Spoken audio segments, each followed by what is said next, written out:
നോഹയുടെ പെട്ടകം. ദൈവം നോഹയോട് അരുളി ചെയ്തു, ജീവജാലങ്ങളെയെല്ലാം നശിപ്പിക്കാൻ ഞാൻ നിശ്ചയിച്ചിരിക്കുന്നു. അവർ മൂലം ലോകം അധർമ്മം കൊണ്ട് നിറഞ്ഞിരിക്കുന്നു. ഭൂമിയോടുകൂടി അവരെ ഞാൻ നശിപ്പിക്കും. ഗോഫർ മരം കൊണ്ട് നീ ഒരു പെട്ടകം ഉണ്ടാക്കുക. അതിൽ മുറികൾ തിരിക്കുക. അതിൻ്റെ അകത്തും പുറത്തും കീഴ് തേക്കണം.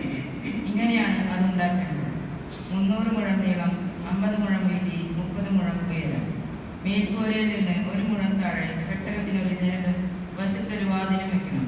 താഴെ മേലെയും നടുവിലുമായി 3 തട്ടായി വേണം പെട്ടകം ഉണ്ടാക്കാൻ.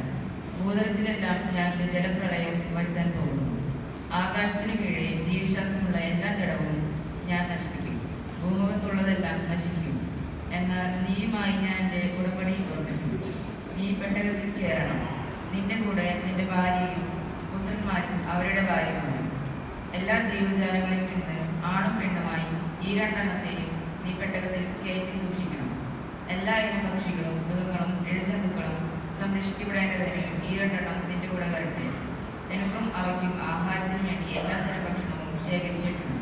ദൈവം കൽപ്പിച്ചുപോലെ തന്നെ നോഹ പ്രവർത്തിച്ചു.